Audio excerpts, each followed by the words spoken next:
hidden danger. Hello and welcome. It's so good to connect with you today. I want to begin with a thought that might surprise you.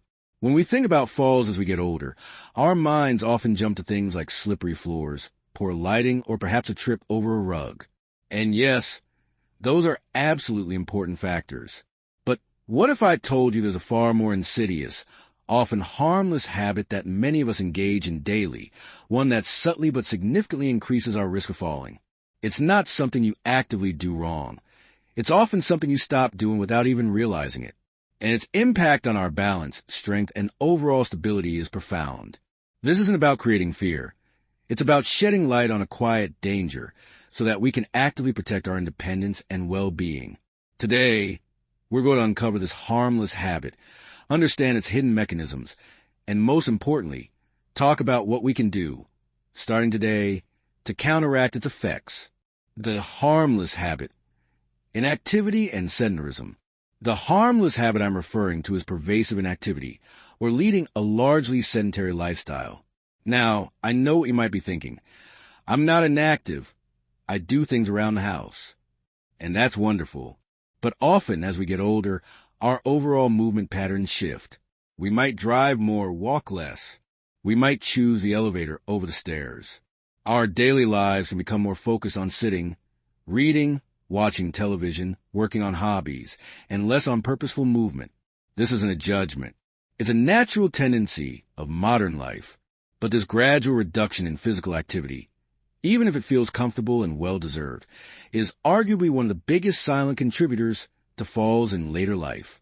How inactivity sabotages your balance and strength. Let's break down exactly how this seemingly innocent habit undermines our stability, point by gentle point. Point 1. The silent erosion of muscle mass, sarcopenia. One of the most critical impacts of inactivity is the accelerated loss of muscle mass, a condition called sarcopenia. After the age of 30, we naturally start losing about 3 to 8% of our muscle mass per decade. But if we're not using our muscles regularly, this process speeds up dramatically. Think of Arthur, a retired accountant, 78. He spent his working life at a desk, and retirement brought even more time sitting in his favorite armchair. He started noticing that getting up from a low couch became a struggle. Lifting a bag of groceries felt heavier. One day, he simply lost his footing stepping off a curb and had a nasty fall, bruising his hip. He didn't trip on anything. His legs just couldn't support his sudden shift in weight. His muscles, particularly in his legs and core, had become weaker from disuse, leaving him less able to react and stabilize himself. Muscles aren't just for heavy lifting. They are our body shock absorbers, our stabilizers. Without them, every movement becomes a tiny balancing act. Point 2. The diminishing dance of balance. Our balance isn't a fixed thing. It's a dynamic system involving our inner ear, our eyesight, and the feedback from our muscles and joints. When we're inactive, we stop challenging the system. We move less, perhaps more slowly, and avoid situations that require quick adjustments. Consider Helen, 72. She used to enjoy dancing and long walks. But over the years, she found herself spending more time at home, gardening less and taking shorter strolls. She noticed she was occasionally bumping into door frames or feeling a bit wobbly when turning quickly. Her balance system, like any skill, needs practice. Without regular engagement, the subtle coordination between her eyes, ears, and muscles began to decline.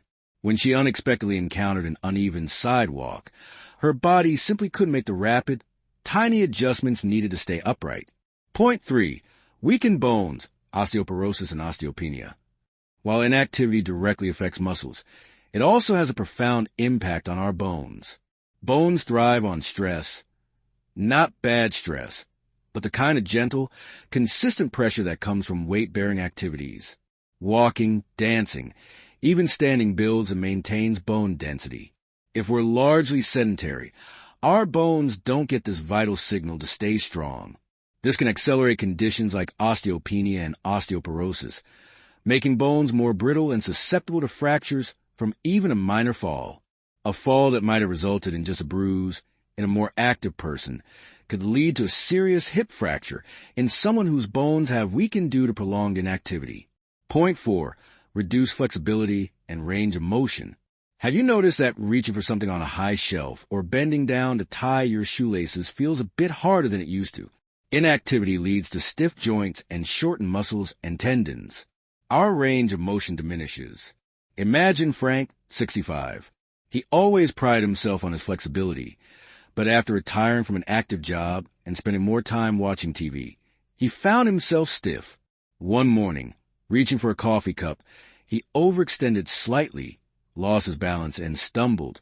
His body simply didn't have the flexibility to absorb the unexpected movement, leading to a fall that could have been avoided if his joints and muscles had maintained a better range of motion. Restricted movement limits our ability to recover from a stumble or to safely navigate everyday tasks. Point 5. Impaired proprioception, body awareness. This is a fascinating one. Proprioception is our body's amazing sense of where it is in space, without having to look. It's how you know where your feet are when you're walking or how your arm is positioned without seeing it. This sense is heavily reliant on nerve endings in our muscles and joints. When we are inactive, these nerve endings get less stimulation. The pathways become less active. So, the signals from our feet to our brain about the texture of the ground or the angle of our ankle might not be as clear or as fast as they once were. This means our brain has less accurate information to use when making split-second decisions about balance. Point 6. Cardiovascular deconditioning and dizziness. Even our heart and circulatory system are affected. Regular movement keeps our cardiovascular system strong. If we're largely inactive, our heart doesn't work as efficiently, and our blood pressure regulation can be affected. Sometimes, when an inactive person stands up quickly, their blood pressure can drop suddenly, causing a moment of dizziness or lightheadedness. This is called orthostatic hypotension. Even a momentary loss of equilibrium can lead to a fall, particularly for someone who isn't strong or stable enough to quickly regain their footing. Taking back control, it's never too late. So what's the good news? The wonderful news is that this harmless habit can be reversed and its effects mitigated at any age. It's never too late to start moving more. This isn't about becoming an Olympic athlete. It's about small, consistent choices. Breaking up long periods of sitting. Get up and walk around for 5 minutes every hour, adding purposeful movement. Taking a short walk, dancing to your favorite music, doing some gentle stretches, incorporating balance exercises, standing on one foot while holding onto a counter, walking heel to toe. Strength training, using light weights, resistance bands, or even just your body weight, like chair squats. I truly believe that understanding the silent danger empowers us to make kinder, healthier choices for ourselves. Your independence, your confidence, and your ability to enjoy life fully are precious.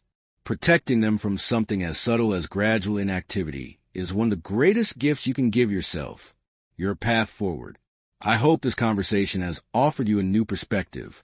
What resonated most with you today? Have you noticed any of these changes in your own life or in someone you care about? Please share your thoughts in the comment below. Your insights are invaluable and help build a supportive community.